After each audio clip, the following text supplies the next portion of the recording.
नमस्कार, आप देख रहे हैं ज्योतिष ज्ञान और आज मैं बात करूंगा चैप्टर 14 में वृष राशि में कौन-कौन से ग्रह योग कारक होते हैं, बाधक और मारक होते हैं। मैं इस सीरीज को थोड़ा-सा लंबा चलाने वाला हूं क्योंकि 1 से लेकर 12 तक आप ये सब समझ जाएं कि आपकी राशि कौन-सी है और उसके लिए कौन से योग कारक होंगे, कौन से कारक होंगे, कौन से बाधक ग्रह होंगे। कल मैंने वैसे बात की थी मेष लगन की कुंडली की बात की थी कि मेष लगन में कौन-कौन से बाधक हैं, कौन-कौन से कारक हैं।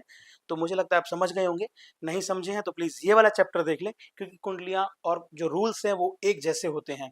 बस आपकी अलग है, मेरी अलग है, सबकी कुंडलियाँ अलग-अलग होती हैं। टाइम और डेट डिसाइड करता है कि आपकी कुंडली क्या कहती है और प्लैनेट की पोजीशन क्या है, वो ये डिसाइड करती है कि आपको क्या परिणाम मिलने वाले हैं। लेकिन रूल सब पर एक जैसे ही अप्लाई होते हैं। तो इसीलिए मैं इस रूल वाली जो श्रृंखला है ना, इसको थोड़ा इसलिए इलैबोरेट करने की कोशिश कर रहा हूँ कि आप अच्छे से समझ जाएँ कि आपकी कुंडली किसी भी लगन की हो, आप कैसे उसमें योग कारक, कारक और बाधक ग्रहों को निकालेंगे। फल और परिणाम आपको पता ही पहले जो इसका रूल है वो यही है कि सबसे पहले योग कारक, फिर बाधक और फिर मारक। यानी पहले बहुत बुरा, पहले बहुत अच्छा, फिर उसके हिसाब से ये परिणाम मिलता चला जाता है। मैंने कुंडली ड्रॉ कर दी है। कुंडली में आज मैंने यहाँ लिखा है 2। ये वृष लगन की कुंडली है और मुझे पता है आपको अब तो ये भी पता लग गया होगा कि इसके स्वामी ग्रह कौन से होते हैं। तो इसके स्वामी ग्रह होगा शुक्र। इतना आप भी बना लें और इसके हिसाब से कुंडली में घरों को आगे निर्माण कर लें। 3, 4, 5, 6, 7, 8, 9, 10, 11, 12 और 1। वृष लगन की कुंडली हो गई। ये सिर्फ मैंने एक लगन कुंडली बनाई है। इसमें प्लेसिंग और उसकी बात मैं नहीं कर रहा हूँ अभी क्योंकि मैं अभी रूल पर चलने वाला हूँ। अब जैसे अब देखो शुक्र और शुक्र हमारे हमेशा बैड प्लैनेट में आते हैं। आपके तो लग्नेश ही शुक्र हैं। वो आपको क्या परिणाम देंगे? आपकी इच्छाएँ हमेशा बढ़ा के रखेंगे। आपको लगता है कि यार ये कर लूँ, ऐसे कर लूँ, किसी भी तरह से मुझे ये फल प्राप्त होना चाहिए। अगर आपको गाड़ी का मन है, गाड़ी खरीदनी है तो खरीदनी है। अगर आपको ये लगता है कि ना मेरे पास ये लग्ज़री आइटम मोबाइल होना चाहिए तो होना चाहिए, नोटपैड होना चाहिए तो होना चाहिए। ये जो इच्छा पूर्ति है, वो यहीं से आती है। आप इसके लिए बहुत मेहनत करते हो, फिर आगे आपकी कुंडली में कौन-कौन से ग्रह सपोर्टिव हैं, कौन-कौन से आपको डिसरेस्पेक्ट कर रहे हैं, वो आज हम इस बारे चैप्टर में बात कर लेंगे।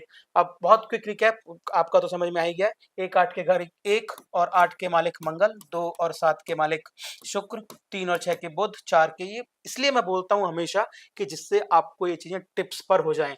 तो सबसे पहले चलिए आज हम निकालते हैं। आप कॉपी पेन निकाल लीजिए।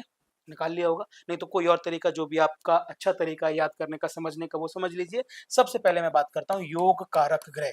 योग कारक ग्रह कौन से होते हैं? क्या रूल है आपको पता है? हमेशा अच्छा फल देते हैं और रूल इसका ये कहता है कि जो त्रिकोण का स्वामी है वो और जो केंद्र का स्वामी है, केंद्र और त्रिकोण का जो स्वामी है वो उनमें जो कॉमन फैक्टर है वो हमेशा आपका योग कारक ग्रह होगा। तो इसका केंद्र क्या कहता है? 2, 5, 8 और 11। 2, 5, 8, 11 इसका केंद्र कहता है। 2, 5, 8 और 11 ये इसका केंद्र हो गया। अब इसके त्रिकोण की बात करते हैं तो केंद्र त्रिकोण क्या हुआ? 2, 6 और 10। 2, 6 और 10। 2, 6 और 10। अब मैं आपको ये समझने की बात है कि देखो 10 और 11 का स्वामी, 10 और 11 का जो घर का जो स्वामी है वो शनि महाराज है। एक तो ये हो गए योग कारक ग्रह में शनि महाराज इस कुंडली में फायदा ही फायदा। एक तो शनि हो गए इसके योग कारक और दूसरे दो दो के दूसरा तो ख्याल ये है ही है और 2 शुक्र और शनि इस कुंडली के योग कारक ग्रह हो गए। योग कारक ग्रह ये कुंडली का केंद्र हो गया, ये कुंडली का त्रिकोण हो गया। जो इसमें कॉमन फैक्टर है वो कॉमन फैक्टर एक तो 2 है क्योंकि कुंडली का त्रिकोण और केंद्र कहता है और दूसरा कॉमन फैक्टर कहता है कि 10 और 11।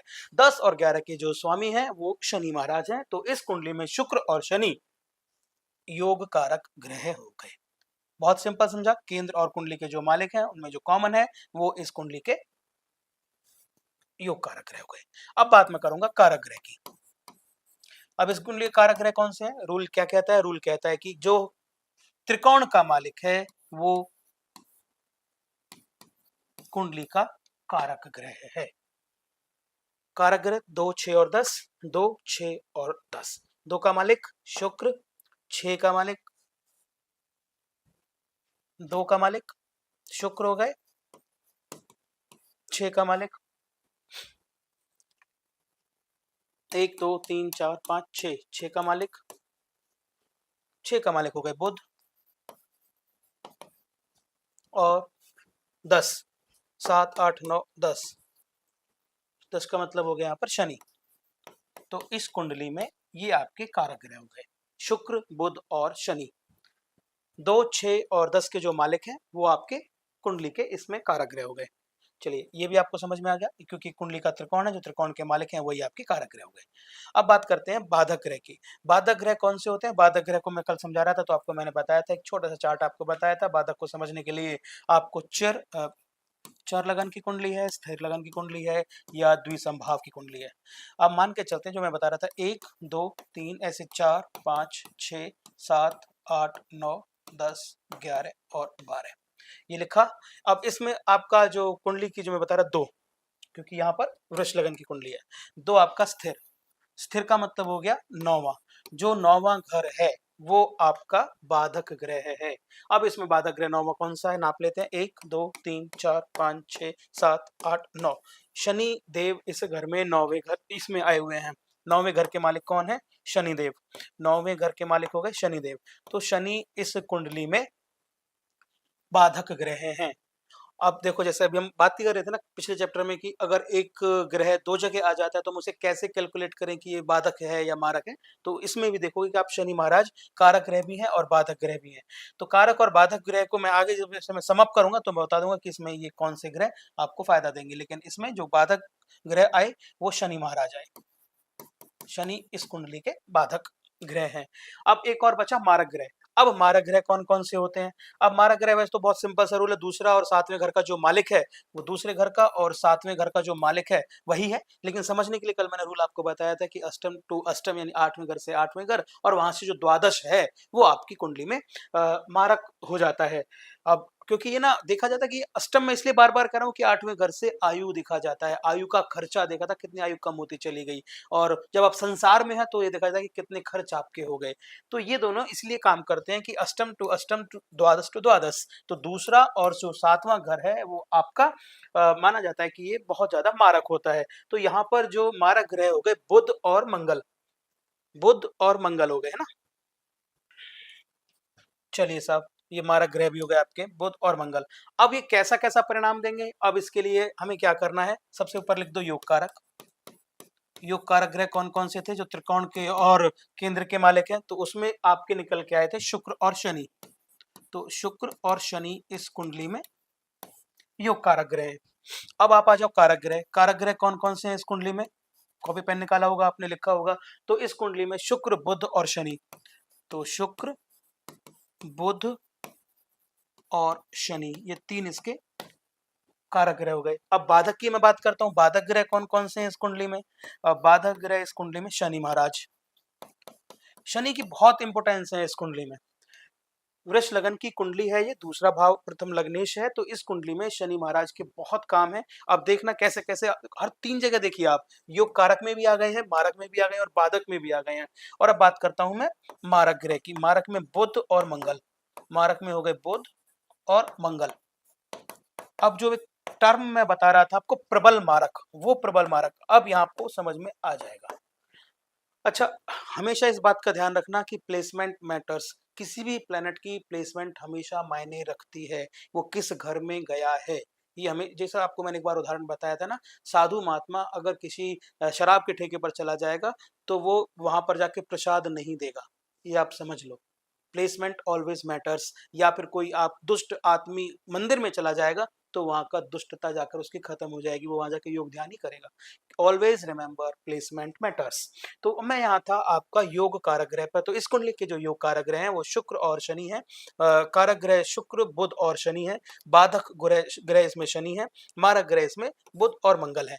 चलिए अब बता देता हूँ कि ये बहुत बुरा बुरा बुरा और कैसे कैसे फल देंगे। तो योग कारक हमेशा अच्छा फल देंगे। इसमें क्या है कि 3 है इसमें, शुक्र शनि। अच्छा, किसी भी जगह अगर आपको कहीं भी दिख रहा है, कारक ग्रह कहीं भी दिख रहा है, अगर योग कारक में है तो उसकी अच्छा ही फल देगा। तो यहाँ पर ये शनि क्रॉस हो जाएंगे, यहाँ पर ये शनि क्रॉस हो जाएंगे, और कहीं कुछ बचेगा ही नहीं। अब मैं बात करूंगा कारक ग्रह की। कारक ग्रह में इसमें शुक्र है और बुध है, तो कहीं और, हाँ मारक देखो, अब आप यहाँ देखोगे ना मारक में भी बुध है, तो यहाँ मारकत्व इसका कम हो जाएगा, और कहीं कुछ है नहीं है। तो अब ये समझने का विषय हो गया कि इस कुंडली में शुक्र यहाँ भी है, यहाँ भी है, तो ये इस कुंडली में योग कारक जो ग्रह हैं वो हैं शुक्र और शनि महाराज। ये बहुत अच्छा फल देंगे, इच्छा पूर्ति कराएंगे ही कराएंगे। आपको जो चाहिए वो फल आपको प्राप्त होगा, बस आपको, क्योंकि शनि भी इस कुंडली के योग कारक हैं, थोड़ी सी मेहनत और शुक्र का आशीर्वाद आपके ऊपर है, अच्छे ही अच्छे बल्ले ही बल्ले हैं। अब ये, अब समझ लो, ये आ गया। शुक्र और शनि इस कुंडली में योग कारक हैं, बहुत अच्छा फल देंगे। कारक की बात करते तो इस कुंडली में बुध कारक ग्रह हैं, एवरेज फल देंगे। बाधक की बात करते इस कुंडली में कोई बाधा नहीं है। और मारक की बात करते तो मंगल इस कुंडली में मारक हैं, मंगल इस कुंडली के मारक ग्रह हैं। लेकिन अब यहाँ कोई भी प्रबल मारक नहीं है, तो प्रबल मारक भी इस कुंडली में मंगल देव ही है। जो भी प्रॉब्लम्स आएंगी मंगल देव की वजह से आएंगी, बॉडी में कहीं भी कोई भी, क्योंकि मंगल देव हमेशा बॉडी का प्रतिनिधित्व करते हैं। जो हम लोग काम करते हैं ना, तन की जब बात करते हैं, जो हम बात करते हैं, तो ये मंगल देव की बात करते हैं। तो मंगल इस कुंडली में, यानी वृष लगन की कुंडली में मंगल यहाँ पर आपको बुरा प्रभाव देने वाले हैं। यही मारक हैं, यही प्रबल मारक हैं। तो रूल छोटे छोटे से 3-4 रूल थे, 3-4 रूल आपने मुझे लगता है याद कर लिए होंगे। और ये रूल था सबसे अच्छा फल, बुरा फल और बहुत बुरा फल। ये चीजें हो गई हैं। तो अब आपको मैं आज का टिप भी देता चलूं, तो लेकिन मैं उससे पहले रिक्वेस्ट करूंगा कि अगर आप भी चाहते हो कि आप भी ये जानें कि आपकी कुंडली किस लगन की है, क्या है, और क्या कौन बाधक है, कौन, किसी भी चीज को धारण करने से पहले आपको जान लेना अत्यंत आवश्यक है कि वो आपकी कुंडली पर क्या प्रभाव डालने वाला है। चाहे वो किसी भी, आप नग की मैं बात कर लूं, किसी रत्न की मैं बात कर लूं, अगर आप कुछ भी डालना चाहते हैं, पहनना चाहते हैं, तो वो उससे पहले आपको पता लगना चाहिए कि भाई ये कुंडली में आपके मारक ग्रह है। अगर आप पता लगा जी मारक ग्रह और उसका आप पहन लें, कारक ग्रह उसका पहन लें, किस चीज का आप पहन रहे हैं आपको पता लगना चाहिए, क्योंकि प्लेसमेंट ऑलवेज मैटर्स, कि आपकी क्या ग्रह की क्या प्लेसमेंट है। अगर आपकी कुंडली में छठे घर में, मान के चलते हैं आपका कोई अ, कारक या योग कारक ग्रह पहुंच गया, लेकिन वो पहुंचा कहां पर, छठे घर में। छठे घर में वो आपके रोग, ऋण और शत्रुओं को बढ़ा देगा। ये हमेशा हमें याद रखना, क्योंकि योग कारक भी आपकी परेशानियों को बढ़ा देते हैं। ये एक समझ लीजिए, है ना। जैसे दो दुष्ट मिलके ना दुष्टता बढ़ जाती है, तो ये हो जाएगा। यहाँ पर आप पहुँचेंगे, कोई भी ग्रह आपका, जो आपका कारक या योग कारक ग्रह है, अगर आपको प्लेसमेंट में गलत जगह पर पहुँच जाता है, बैड प्लैनेट बन जाता है फिर वो आपके लिए। तो आप कुछ भी धारण कर रहे हैं, तो आपको ये समझना होगा कि आप क्या धारण करने वाले हैं। तो आपको मैं टिप ऑफ द डे भी देता चलता हूँ। वैसे तो गर्मियों का मौसम है, और गर्मियों के मौसम में जब भी आप घर से बाहर निकलते हैं, कुछ भी कार्य के लिए निकलते हैं, तो आपसे मेरी रिक्वेस्ट होगी, तो पानी पीकर निकलें, क्योंकि जो सूर्य की तपन होगी, इसका साइंटिफिक भी रीज़न है, और इसका धर्म और अध्यात्म से भी इसका गहरा नाता है। जब भी आप धूप में निकलते हैं, कार्यक्षेत्र के लिए, काम करने के लिए धूप में निकलते हैं, तो घर से पानी पीकर निकलें। तो ये जो कुछ भी आपके चर्बी संबंधित रोग जो होते हैं वो नहीं होंगे, स्किन प्रॉब्लम्स आपको नहीं होगी, टैनिंग नहीं होगी। दोनों रीज़न इसके पीछे हैं। गर्मियों में सूर्य देवता का प्रकोप आपके ऊपर, उसको बचाने के लिए, शीतलता प्रदान करने के लिए चंद्रदेव आपके पास होने चाहिए, चंद्रदेव, और जल तत्व आपकी होना चाहिए। तो जल तत्व के लिए अब आप पानी पी के निकलते हैं, तो आपके लिए ये फ़ायदा ही करेगा। तो ये था आज का टिप ऑफ द डे। अगर आप भी चाहते हैं कि मैं भी आपकी कुंडली को सविस्तार देखूँ और इस प्रोग्राम में उसकी चर्चा करूँ, और मैं आपसे जुड़ूँ और आप मुझसे जुड़ें, तो आप अपना date of birth, time of birth, place of birth, ये जो है ना चीज़ें ये राइट होनी चाहिए, वो आप मुझे भेज दें। मैं उसको विवेचित करूँगा, समझूँगा, आपको भी समझाऊँगा। इससे रिलेटेड आपको कोई भी पूछना चाहते हैं, योग कारक, कारक, बाधक और मारक ग्रह से रिलेटेड कुछ भी पूछना चाहते हैं, कुछ भी बताना चाहते हैं, तो कमेंट बॉक्स में आइए, और जो जानना चाहते हैं, जो पूछना चाहते हैं, वो लिखिए। आपका स्वागत है। नमस्कार।